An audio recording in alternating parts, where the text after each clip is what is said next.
Assalamualaikum warahmatullahi wabarakatuh. Perkenalkan, nama saya Emri Padi Gustian dari Devi 21A. Di sini saya akan menjelaskan tentang komponen konseptual dan jenis teori komunikasi.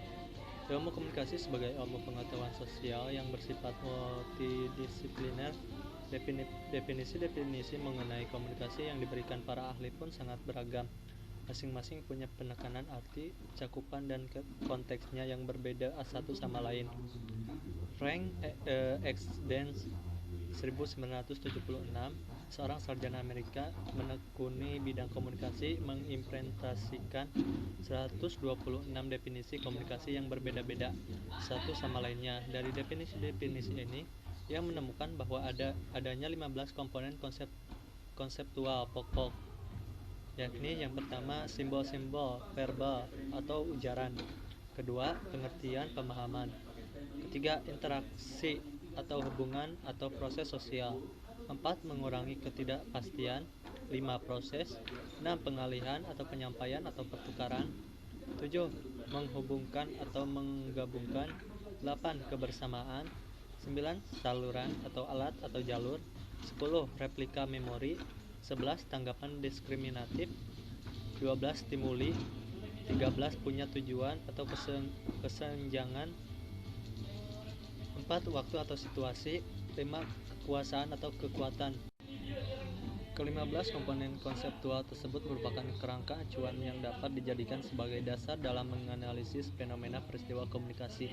Komponen-komponen tersebut baik secara tersendiri, secara gabungan, atau secara keseluruhan dapat dijadikan sebagai fokus perhatian dalam penelitian. Menurut Littlejohn 1989, secara umum teori-teori komunikasi dapat dibagi dalam dua kelompok. Kelompok pertama disebut kelompok teori-teori umum atau general theories. Kelompok kedua adalah kelompok teori-teori konseptual, yaitu contextual theories. Ada 4 jenis teori yang diklasifikasikan masuk ke dalam kelompok teori-teori umum. Yang pertama, teori fungsional dan struktural. Ciri dari jenis teori ini, meskipun istilah fungsional dan struktural barangkali tidak tepat, adalah adanya kepercayaan atau pandangan tentang berfungsinya secara nyata struktur berada di luar dari pengamat. Menurut pandangan ini, seorang pengamat adalah bagian dari struktur. Oleh karena itu, cara pandangannya juga akan dipengaruhi oleh struktur yang berbeda di luar dirinya. Kedua, teori behavioral dan kognitif.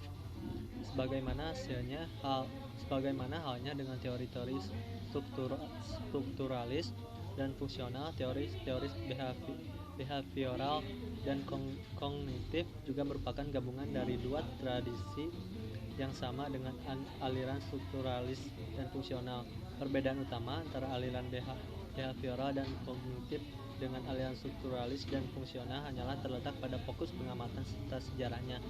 Teori-teori strukturalis dan fungsional yang berkembang dari sosiologi dan ilmu-ilmu sosial lainnya cenderung memusatkan pengkajian pada hal-hal yang menyangkut struktur sosial dan budaya. Sementara teori-teori behavioral dan kognitif yang berkembang dari psikologis dan ilmu-ilmu pengetahuan behavioralis lainnya cenderung memusatkan pengamatan pada diri manusia secara individu. Salah satu konsep pemikiran yang terkenal adalah tentang mode SR, yaitu stimulus response, yang menggambarkan proses informasi antara stimulus, rangsangan, dan respons atau tanggapan. Ketiga adalah teori-teori konvensional dan interaksional. Teori-teori ini berpandangan bahwa kehidupan sosial merupakan suatu proses interaksi yang membangun, memelihara, serta mengubah kebiasaan-kebiasaan tertentu, termasuk dalam hal-hal ini bahasa dan simbol-simbol. Komunikasi menurut teori ini dianggap sebagai alat perekat masyarakat, the glue of society. Kelompok teori ini berkembang dari aliran pendekatan interaksionalisme simbolis, sosiologis, dan filsafat bahasa ordiner.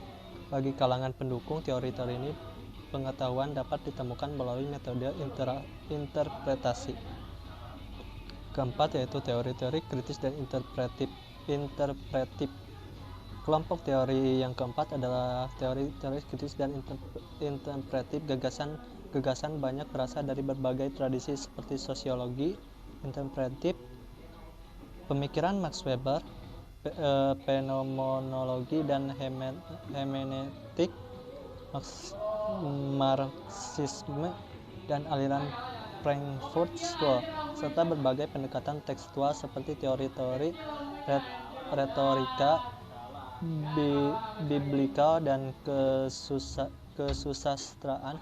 Pendekatan kelompok teori ini terutama sekali populer di negara-negara Eropa.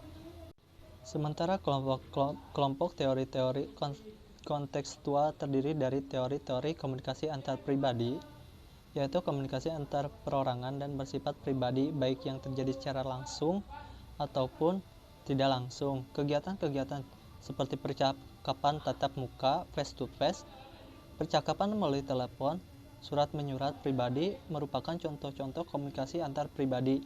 Teori-teori komunikasi antar pribadi umumnya memfokuskan pengamatan pada bentuk-bentuk dan sifat hubungan, interaksi, dan karakteristik komunikator.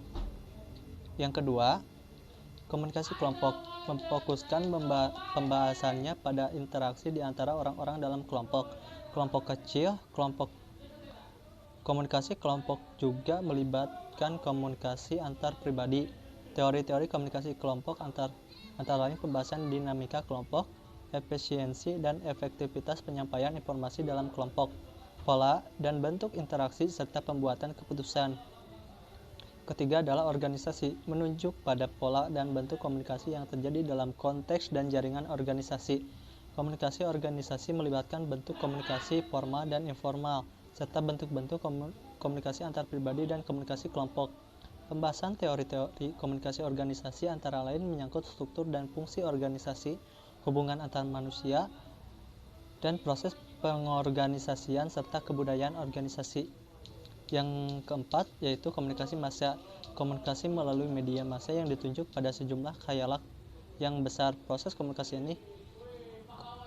komunikasi massa melibatkan aspek-aspek komunikasi interpribadi.